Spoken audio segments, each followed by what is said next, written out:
Hey, YouTube, hi. Happy Solstice. I'm growing tomatoes, man, and I got 3 little tiny baby tomatoes on something I transplanted. I thought the plant might die, and hey, man, I've got 3 tomatoes on that one plant. And I got a little, something about as big as a golf ball. You know, a nice green thing on one of them, and another little baby thing growing on the middle one. They're all different types of tomato plants. And that's a good feeling, man.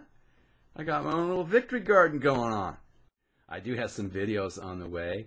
Joker versus Troll. That was a gas. It was wild. I had a great time with my friends improvising some routines. I do all the shows myself at this point. They don't help. In the early days, some of them are more tech savvy than I am, but I'm Mr. Computer Guy now. I mean, they come to me for advice and help at this point. So they love the Troll. I read stuff the Troll sends, and we just have some beers, and we just make just riotous fun of it. You know, I was at a party, and a number of people watched. But there'll be not just the Joker video. There will be Lucifer on suffering. I've talked about freeing up emotions, and I want to talk about suffering in terms of Buddhism, and later on in terms of the Enneagram, which is very important to me and to my own practice. And then I wanted to make the first video I've made yet on mentation, on applying the energy to decoding Beelzebub. And then the Beelzebub thread, which will become more consistent and steady past this point. I will be talking about the year 1921. Beelzebub equates the year 223 by objective time calculation with the year 1921. So what any student has to do is make a firm case as to why they're the same. How can they be the same? By what manner of esoteric logic can they be equated?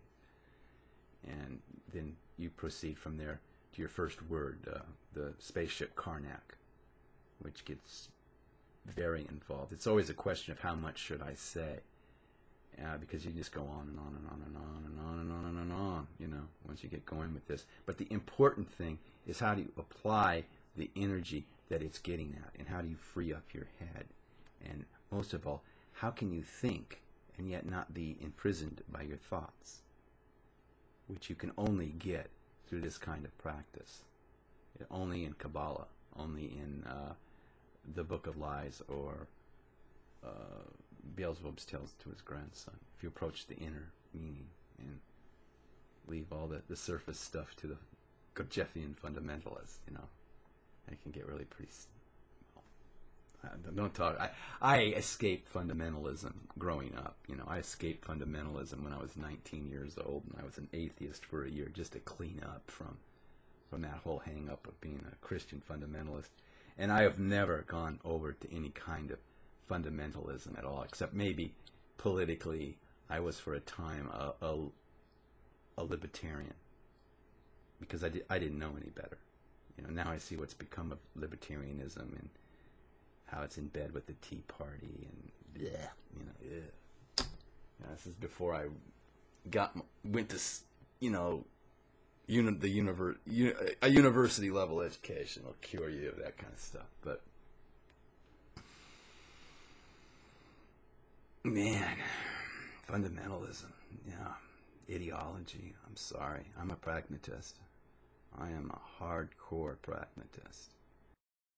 So, and the Troll doesn't really understand that. It's about trial and error and what's working, and bringing together different influences. And Kabbalah itself, and as far as I'm concerned, Beelzebub itself, is about the process by which you can originate thought. You can originate it.